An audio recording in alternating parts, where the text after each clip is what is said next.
Welcome to On the Markets, presented by Sonoma Wealth Advisors.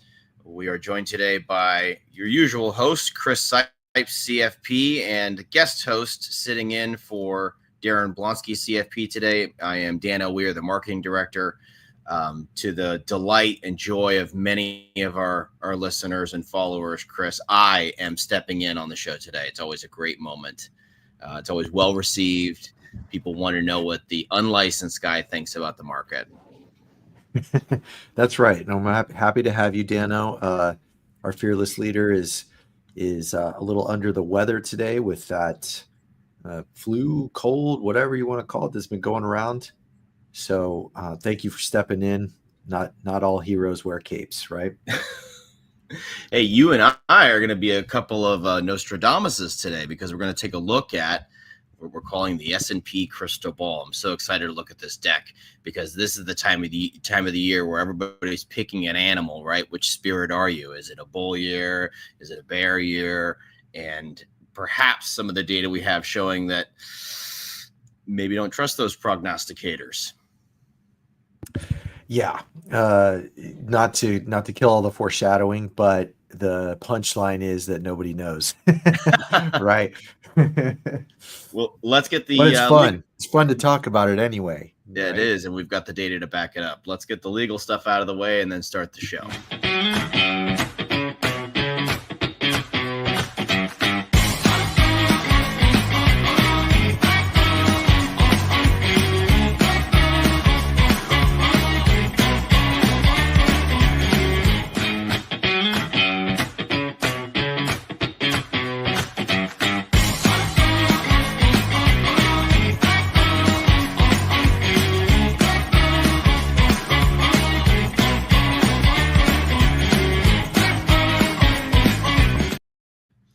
All right.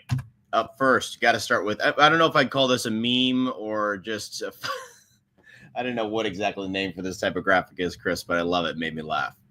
Yes. Well, this is for those that are just listening and not looking. It's a quote from Andrew Mellon saying, "Gentlemen prefer bonds." And believe it or not, there was a time when this was true, right? And I think that, modern day thinking about investing, especially lately with the benefit of the very recent hindsight, is that stocks for the long run. Stocks always beat bonds.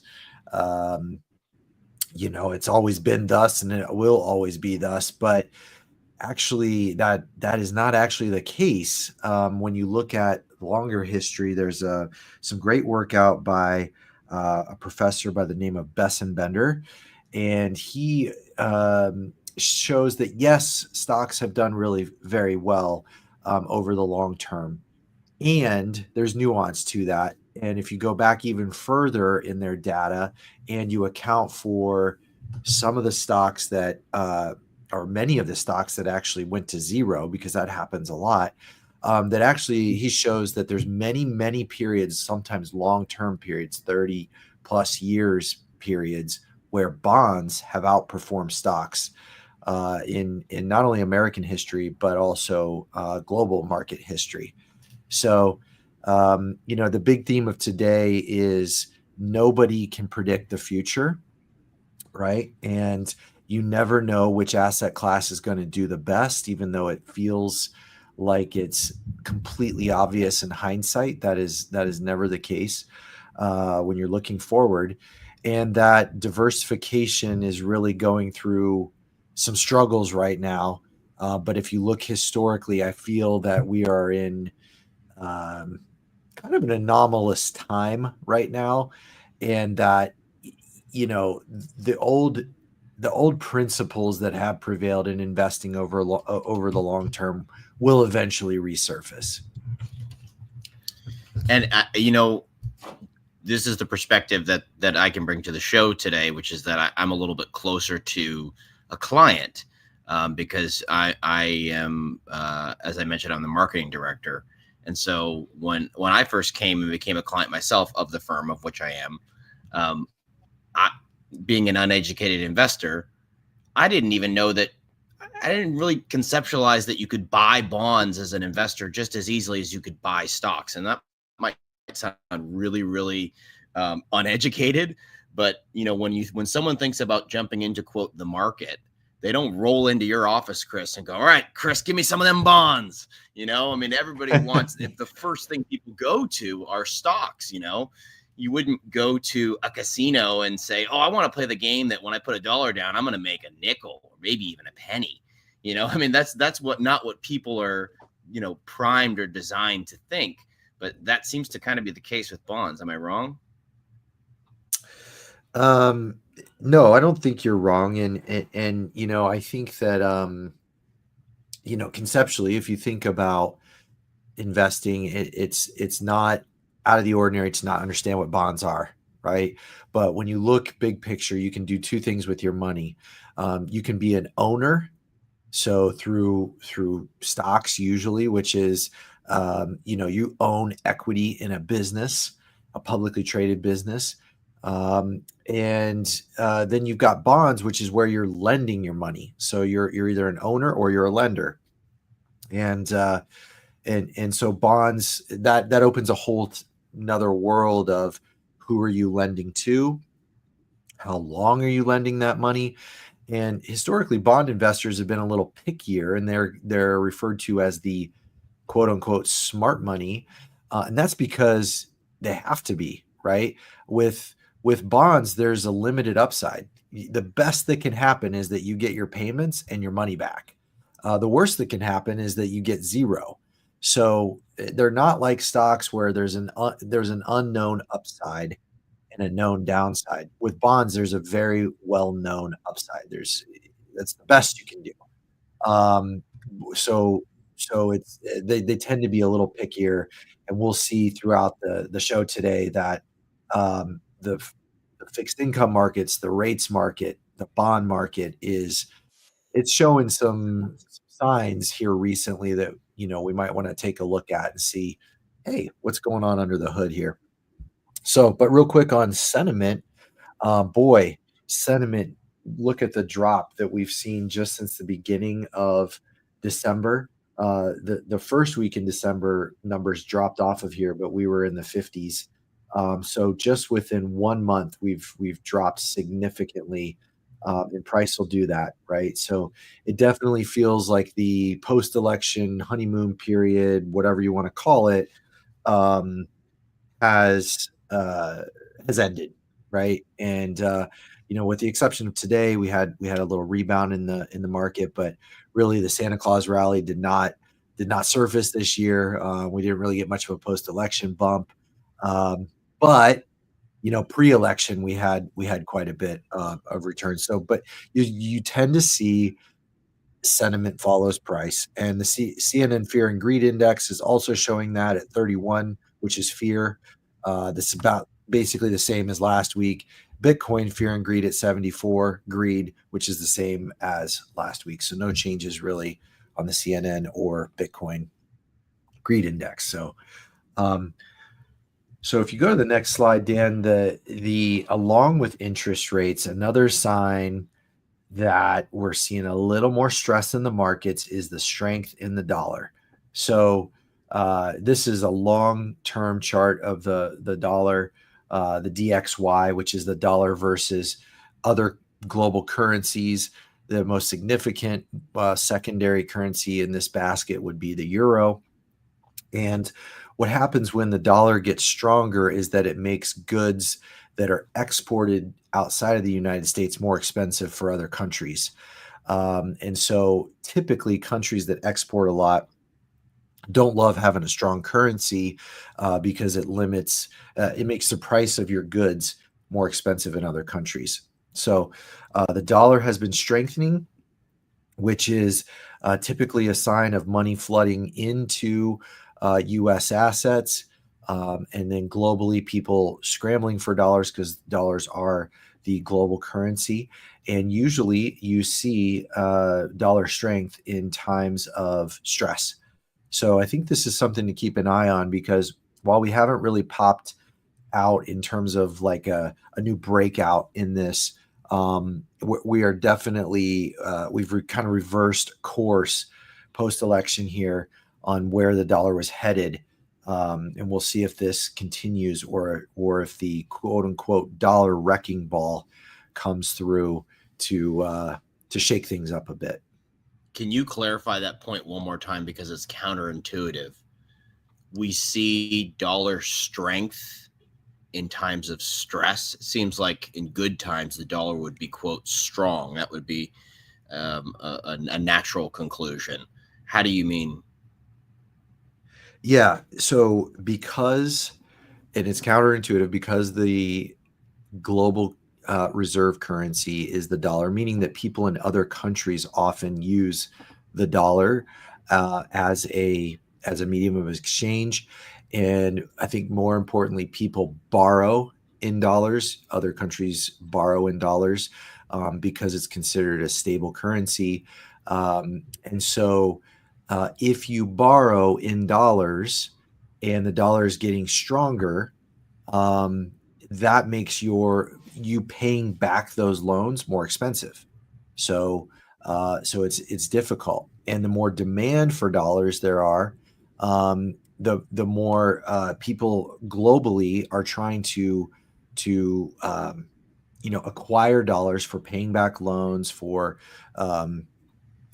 just commerce in general, but also if they're buying U.S. assets, because the U.S. is considered a safe haven, a global safe haven, that will also create demand for dollars. So that's why it's historically looked at as a flight to safety. At least since the U.S. has been the global, the dollar has been the global reserve currency. And anyone who thinks that hasn't been here. All right, next slide. For flight to safety. Okay. All right. What do you got next? So this is from Ritholtz Wealth Management. Now, this is the time of the year where you're going to get a lot of forecasts. Okay, hence the theme of the show. You're going to get a lot of forecasts. People saying, here's what's going to happen in 2025. They're almost never right. And here's an example how the strategist did in 24. So the price targets that they put out at the end of 23. Now, I'm not saying that these are not educated guesses. Obviously, you look at the names here, Citigroup, Ned Davis, Evercore. These are all people with a lot of credentials, research, very smarter than I am for sure. And they put together these forecasts based on their best, assumptions. And yet the market does what the market is going to do. So here we see the S&P price versus the year-end strategist forecast in blue. No one was even close. It far exceeded expectations. I think part of this is usually forecasts are somewhere in the neighborhood of 5 to 10% for S&P growth. Given that the long-term average on the S&P is around 10%, they kind of play the safe route of, hey, it'll probably end up 5 or 10%. But if you go to the next slide, you'll see why that is foul. It's a fallacy to assume that the S&P is going to end, where it's averaged, because here they're showing from Ritholtz the average year up when the S&P is up and the average down year when it's down. Now, I know the fact that the S&P goes down might be some shocking news to some people. What? Up and to the right? I thought it was up and to the right. Yes, right. Put my money in. I thought it was supposed to go up and to the right, Chris. You would not be crazy for assuming that that's just what happens every year. If you've been only investing, here recently, you don't know much about market history, no one could fault you for assuming that.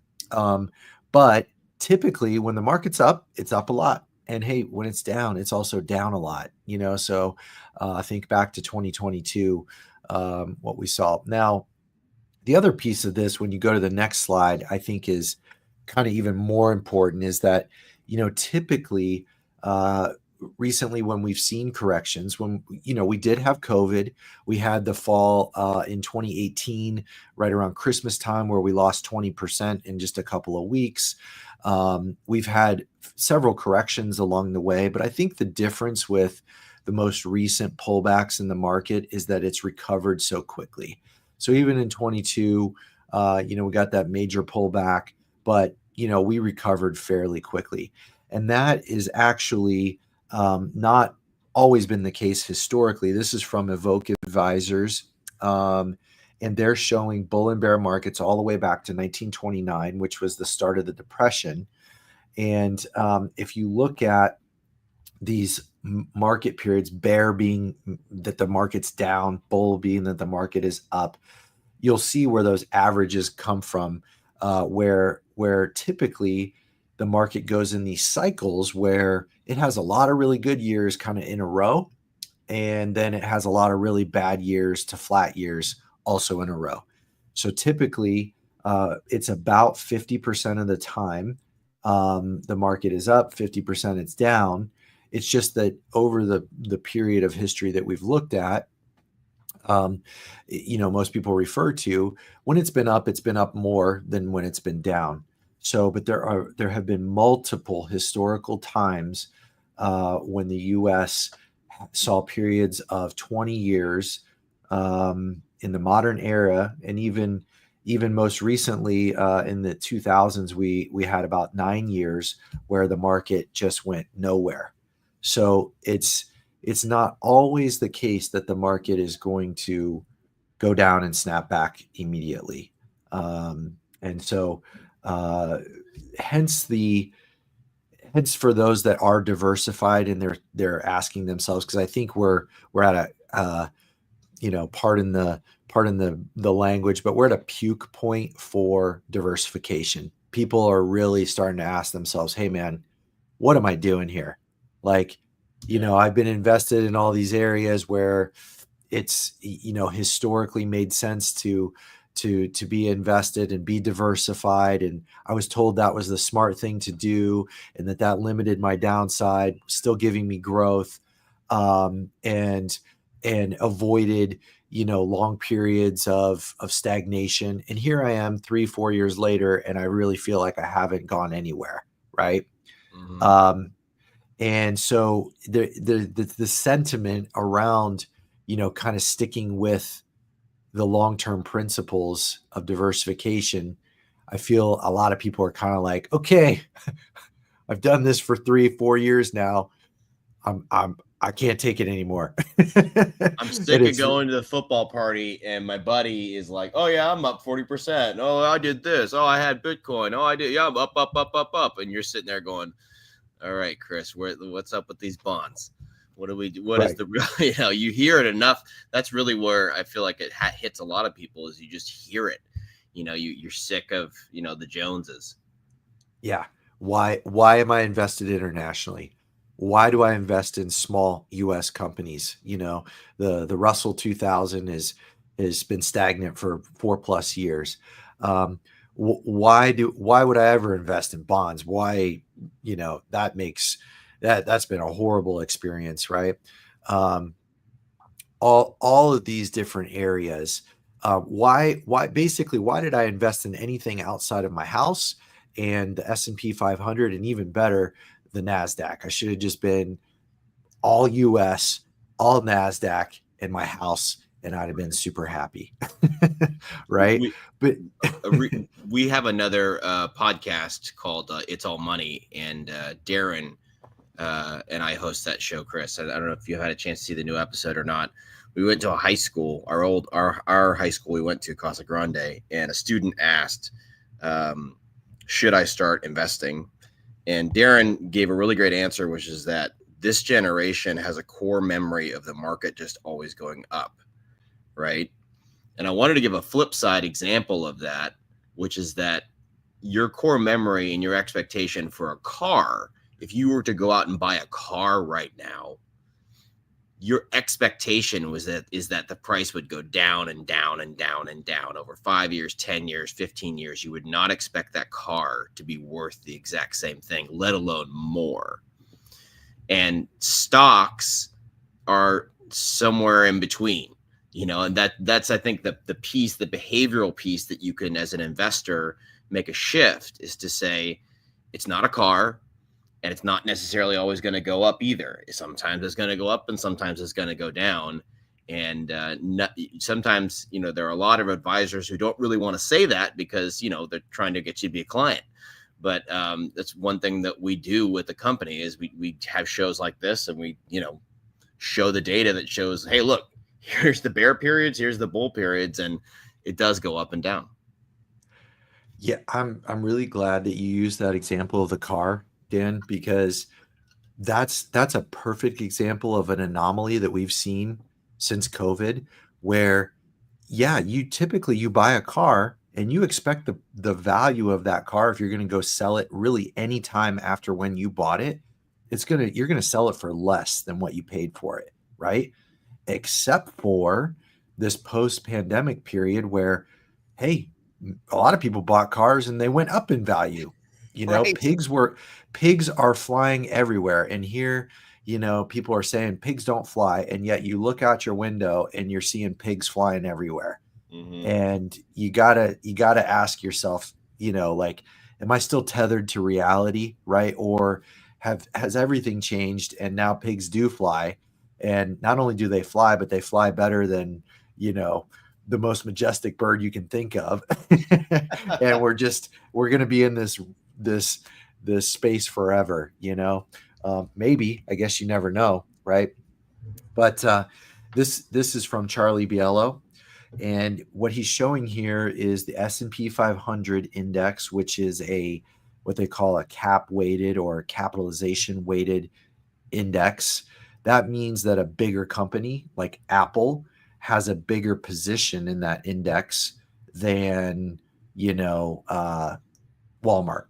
So because Apple is worth a lot more when you add up the value of it for stock market purposes than Walmart, it's going to get a bigger position in the S&P 500, the bigger tile, for those that watch the FinViz tiles that we do a lot, versus an equal weight S&P 500. And that's just like it sounds. You take the 500 companies in the S&P 500 and you're putting in the same amount to each one of them. So it's a more diversified kind of approach to it.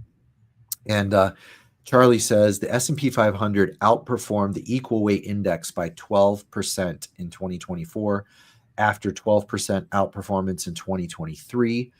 The only consecutive years with higher combined outperformance than 23-24, and that was 98-99, which, for those of you that don't know, that was right before the yes. Dano, I'm impressed. You've been listening to our shows. Yeah, that's stunning.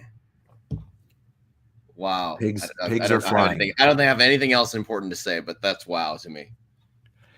So now I want to show you some more wows, okay? Because there's so many things that you can point to that could not have been predicted ahead of time.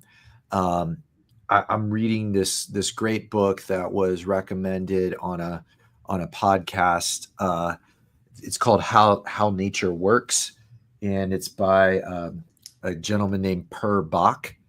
And I'm only just getting started on it, but the upshot so far is that nature changes in bursts. You'll have these long periods of time where everything is kind of stable and the same, and then boom, something big happens, and then things change, and then there's a new balance or stasis moving forward. And Nassim Taleb has a similar approach to the markets when he talks about the black swan events are what change markets, right? So the thing that you cannot predict is what affects markets over time. And kind of going along with that, this is showing gold has beaten the S&P 500 total return in the 21st century. So this is from December 31st, 1999 to December 29th, 2023. And I don't think many people would know this fact. And I think even fewer people, if you asked the average Joe on December 31st, 1999, hey, you got to put your money in something for the next 24, 25 years. You can pick gold or you can pick stocks. Which one's going to do better? How many people you think would have picked gold, Dan? Yeah, never. I mean, gold is like radio. I mean, it's just people are like, oh, it's finally over. It's ancient. I used to work in radio, so that's why I say that. But I mean, it's one of those things that's like, if you present it to someone, it just seems like just so antiquated, and yet, wow, look at that. That also is a wow. So, you don't, the beauty about investing is that you don't have to be all in or all out, right? So if you give that same person the option, it's like, hey, why don't I do both? I can put some in gold, I can put some in the S&P, I can put some in some other areas, because I admit that I don't know what the next 24 plus years is going to look like. Therefore, the most logical, the most aggressive strategy is to be invested across the asset classes so that I can benefit from wherever the growth ends up coming from. And sometimes it's multiple spaces. I mean, both of these would have been good options. It's not like, had you picked the S&P, you would have been kicking yourself. You did great. You just didn't do as well as if you were, say, all in gold. And I'm not by no means saying you should have done that, right? But it's just to illustrate the fallacy of thinking that you can predict the future, especially that far ahead. Yeah, this is the gold ETF and not the price of gold. This is, I believe this is just the, DGCI gold. So that's the indice, the indices that tracks gold. Same with the S&P 500 total return. This would have been using an index, not an investable. So it's apples to apples. If you use the gold ETF versus an S&P ETF, that would have also been a good apples to apples comparison. These are both indexes. Okay. Yeah, so non-investable. Now, to blow your mind, this blew my mind, and I was like, I could not believe this when I saw it. I had to actually run it for myself. This is China, the China Total Return Index, FXI, as represented by FXI. Now, these are ETFs, so and not investment advice, right? This is just illustrating a point here that put yourself back 1 year ago and you say, okay, you can put money in China, in the Chinese stock market, the NASDAQ or the S&P 500, and which one you think is going to do the best in 2024. Well, surprise, surprise, China happened to outperform both of these other two indexes that did very well and kind of are always represented as these are the home run hitters, right? Now, beyond that, I remember many people, and it might even have been quoted on this show, saying that China was uninvestable. I'm just looking for the quote now. I believe it's a large, well-renowned research firm, is it not? No names mentioned? It was said many times by many different people, right? And this is, late summer, fall, going into winter of 23, saying, hey, China has become uninvestable. And this is after it's dropped 50 plus percent. So basically, like, if you did this time period is cherry picked, right? Because the index had dropped, 50 plus percent, as the Chinese market has really had trouble. But if you go to the next slide, this is another mind-blowing one. And this is from Jeffrey Kleintop at Schwab, using an article that was written at the end of 23. So he had no way of knowing what 24 held. But the headline that you can see there is China investable? and it was written in November, on November 20th of 23. And you can see the very first sentence says reasons prompting concern around investing in China may be improving, but volatility is likely to remain characteristic of Chinese stocks in 24. Then listed in that article, I would not have guessed this, but the annualized return of the China index versus the S&P 500 index from 12/31/2001 until the end of 23. So these numbers do not even show the benefit of how well China did in 24. This is ending in 23, where China absolutely bombed. And so over a longer period of time, these indexes have returned roughly the same. And that's because back in the 2000s, China did very, very, very well.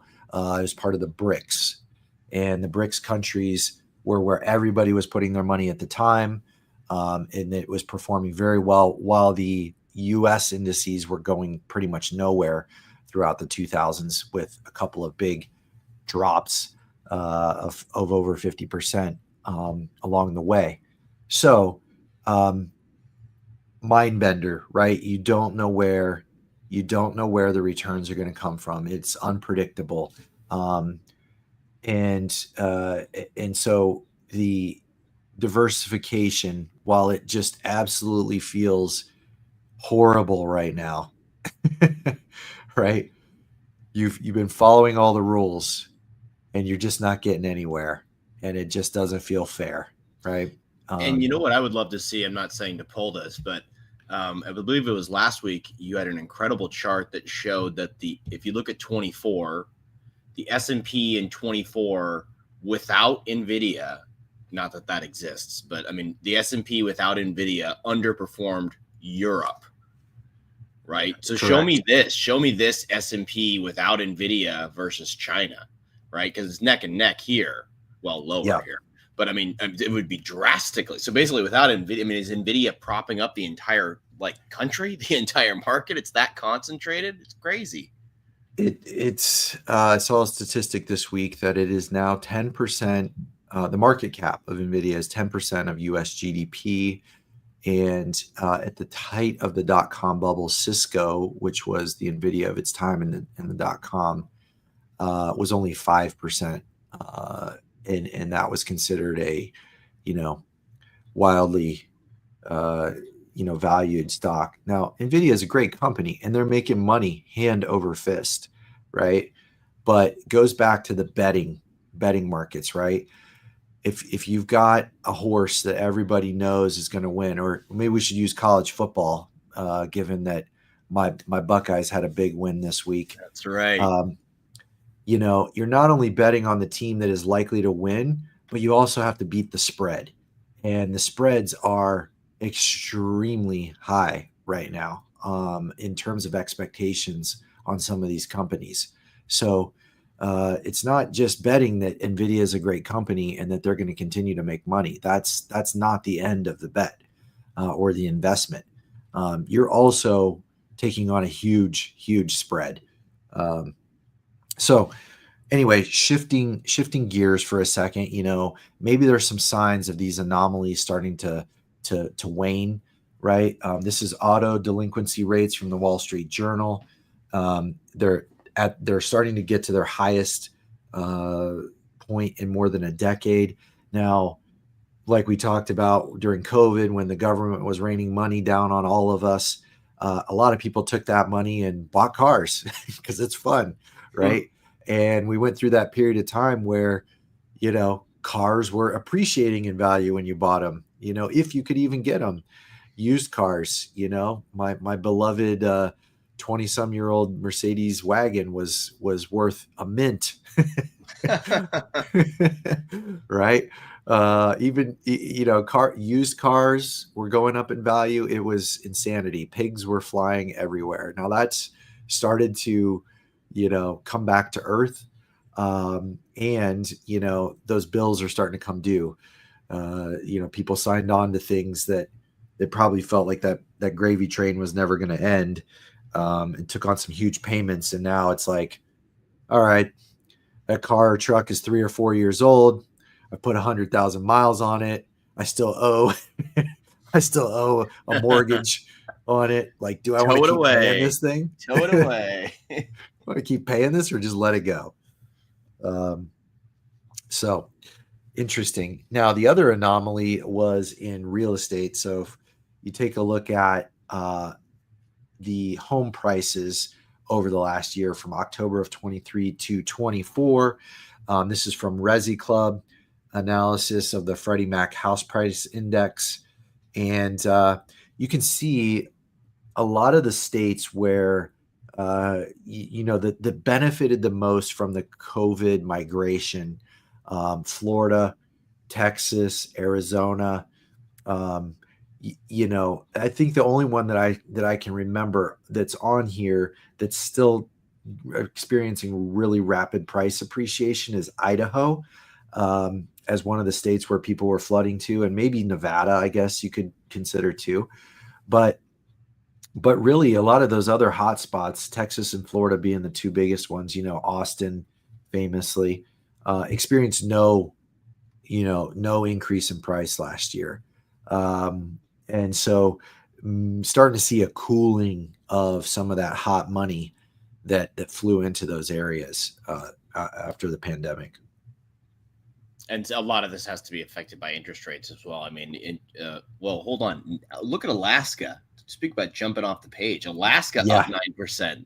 That was not on my bingo card. Wow. But I mean, real estate across the board, just, ask a realtor how they're doing, give them a hug, because it's just not trading hands like it has in the past. Absolutely. Yeah. So we're going to jump into some charts here, and apologies because Daren's not here. These candles these are some weak candles, Dan. I'm just going to warn everybody ahead of time. I was promised technicals. I was promised a Christmas tree chart. Where I do not have the same. I do not have the same software that Daren has, nor the technical skill to fly around. Yeah, nor the interest. Yes, this is true. But we're gonna do the best that we can here. So starting out with the S&P 500. Now we've got some simple trend following on here. I'm just a simple man, just a simple country boy, and you're looking at the 50-day moving average and the 200-day moving average, which are two common technical indicators to just show trend, right? And now, in fairness, the S&P, whenever you see the parallel lines, the ski tracks, hey, you're in a trend, right? But interesting to note that we finished the week under the 50-day moving average, and this is after kind of testing and playing around with that 50-day moving average over the last month or so. And so we did finish below, and all these charts are from Koifin, which is a great program that's available to anybody if you want to check these out for yourself. And so anyway, I don't know. It's too early to call one way or the other. It's definitely not a trend change in the S&P based on this. I'm sure there's the candle pattern here that I'm missing. But interesting to note that we finished below the 50-day moving average this week in the S&P. Then we've got the Russell 2000. Now, these are the U.S. small cap companies, or the smaller companies, which are, showing some struggle as the dollar increases in value, makes it, again, harder to export. So for any companies that are doing that now, again, we've still got the ski tracks mostly parallel in the upward direction. And so we are still, in an uptrend, but you can see that the Russell really dropped off. I believe that was last month when we got this job numbers, might have been, and most importantly, the Fed meeting.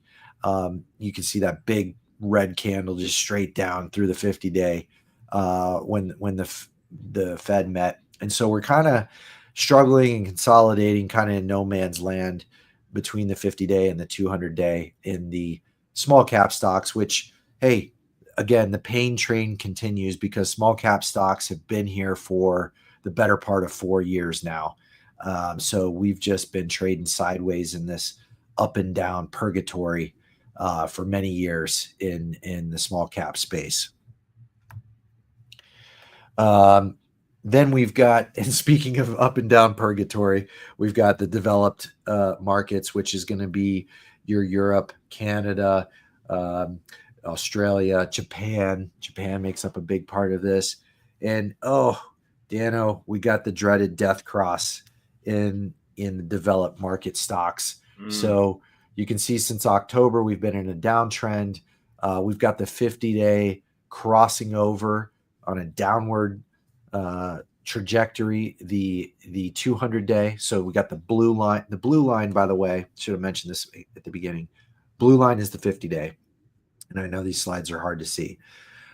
Blue line going below the red line in a downward direction is called the death cross. And that's a technical term for technical analysts, which I love because it's very metal. It's a very metal sounding name. But typically that means, hey, you're getting a downtrend and it's a confirmed downtrend. Look out below, so we'll see if the developed market can turn things around, but not looking great there. And speaking of that, if we look at the emerging markets, those lines are converging. We got the blue line converging with the red, getting ready to, we're headed for the death cross. The signs on the freeway are saying, death cross 1 mile ahead, start merging, right? And so we, not looking good in that trend direction. Again, since October, really since the election, foreign stocks have taken it on the chin, especially because the dollar is getting stronger, right? So that makes, when the dollar gets stronger, that is a headwind for foreign stocks. So they've really had pretty much everything stacked against them. Now, let's take a look at the bond market, up and down purgatory here as well. Now, I guess good news, bad news. The good news is there's been so much bad news in the bond market that it's hard to believe it gets worse from here. Right? It's been so bad. 2022 was literally the worst bond market in history in the US. And we've just been kind of bouncing around here since then, because interest rates have been, in this area, which we'll see interest rates in just a couple slides here. But this is what's called the aggregate bond market. This is a kind of medium term. So remember, lending your money out, and this is usually within 7 to 10 years. The loans are for 7 to 10 years in these bonds, and this incorporates all types of bonds, government, corporate, etc. So it is considered the bond market, medium term bond market tracker. And then we've got the long-term government only bonds, the long-term treasuries. So those, again, are plumbing their lows that they saw in 23. We're getting close back to that range, but still, again, as long as interest rates on the long end have been really hanging out between 4.5% to 5% for several years now, since 22. We've been here. So the last couple of years, those bonds have just been playing the waiting game. So bondholders are collecting a coupon. That's the good news. You're getting that regular coupon, your regular interest rate. So bonds are paying you something to sit through this pain. But in terms of the principal on the bonds going up, they go up and then they go back down, and they go up and they go back down. It's just like you feel like they're going to launch and they're going to come back, and you're going to be happy that you owned them, and then they just turn around and slap you in the face. And so it's been a long, hard road for the bond market here over the last couple of years. Now, what are we looking at here? This is the 10-year Treasury rate, government bond rate. And we're looking at this over a 20-year period. And the reason why it's highlighted there is because I'd argue that's the span of time from the great financial crisis in 2009 until we came out of the COVID crisis. That whole period of time was an anomaly in interest rates. Not normal to have interest rates as low as they were after that massive debt deflation that we went through after the great financial crisis. Not normal to have negative interest rates in some of the global sovereigns. So when you look at now and you go, gosh, how can this pain be so bad for so long? And how can interest rates stay, 4 or 5%?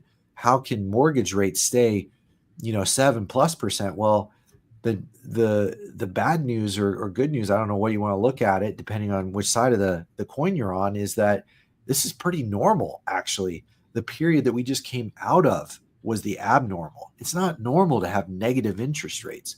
It's not normal to be lending your money to the U.S. government for over 20 years and collecting maybe 1.5, or if you did that at the bottom of the COVID lows, you were getting around 0.5% to lend your money to the U.S. government for 20 plus years. So, it's one of the biggest anomalies to come out of this most recent period. So a couple more here. We've got Bitcoin that finished the week above its 50-day moving average. Still looks like we're in an uptrend, even though we've seen some spits and sputters from Bitcoin. Totally par for the course. You could wake up tomorrow and it could be 120, it could be 80, and wouldn't be surprising either way. So did Daren tell you what happened on our Bitcoin episode of the podcast? He did not. He knows that as soon as he starts talking about Bitcoin, I immediately fall asleep. And so when the price was nearing 100,000, I figured it was a good time to talk about it. And we had a great episode, but I was about 20 minutes into a 30-minute episode with Daren, like detailing full on primer, like what is Bitcoin for me who didn't know much about it. 20 minutes in, and I'm looking at him and I can just tell he's got a stack of paper he's ready to read. And I was like, yeah, we're going to have to go ahead. They told the production crew, like, we're going to have to double this episode. This is now an hour episode. Daren, go nuts. So if anyone wants to know, Daren is well-versed on the subject. So he's probably, perhaps that's why he's not feeling so well. He's under the weather because it's been under 100 again. Yes, that could be it. That could be it. So Bitcoin, trading sideways, but showing a little strength there. So that's some good news for those of you that own some Bitcoin. And then if we look at our last slide, we've got the gold chart. Now, this one I'm kind of torn on because look here, Dan, how many times that line's kind of approached that blue line, gone above it, gone under it, gone above it, gone under it, and it keeps hitting it like a ceiling. That's what they call resistance. It's hitting resistance. And it's kind of amazing how markets can be so, like pattern seeking in that way sometimes. And so we did finish the week below the 50-day moving average in kind of a weak approach to it too. It doesn't, at least my read on it, doesn't look super, strong going into that. We can kind of petering around that 50-day moving average, and you're starting to see that 50-day moving average curling over just a little bit. It's not alarming yet, but nonetheless, a little change in direction there. So gold had a fantastic 24, was up significantly. I think it was actually up a little bit more than the S&P last year. I could be off on that. They were very close. But nonetheless, maybe showing a little signs of weakness there in gold as we speak today. So that's all I have for this week, Dano. And comparing this, just to close out, comparing this to the chart we showed earlier, because we showed the chart earlier that gold over whatever that time span was, I think it was 20 years, outperforming the S&P, right? So you show that earlier in the slide, and that's great. That's the historical performance. But this is looking, let's dial it in a little bit closer. So the historical performance is great if you've been in gold since 2000. If you're not in gold, that doesn't mean necessarily the right now is going to be continued up and to the right, as we've said this episode. So this is showing that, yeah, great, it's had a great run. But if you're just getting in right now, maybe not. Am I reading that right? Yeah, it's hard to tell, right? It's like predicting the weather, you know. You can be somewhat accurate over like a 2-week period, and even then they can be off. And but the long term, who knows? I mean, I think that if you're a diversified investor, it makes sense to have a strategic allocation to gold, and you just keep your percentages dialed in there, right? And you try not to think about it too much. And hopefully the whole takeaway of this show was don't try to predict because it's impossible. You might be better off using a crystal ball at this point. He is Chris Sipes CFP. My name is Dano Weir. I'm the marketing director and a host for the company. And if you're new to the channel, or maybe this is your first On the Markets live stream, thanks so much for checking it out. Thanks for following us to the end. We are Sonoma Wealth Advisors. You can learn more about us at sonomawealth.com. And if you check out our YouTube page, there's 2 podcasts on there, including this one and other videos and education to check out. And Chris, thanks so much for having me on. Thanks, Dano. Have a great weekend.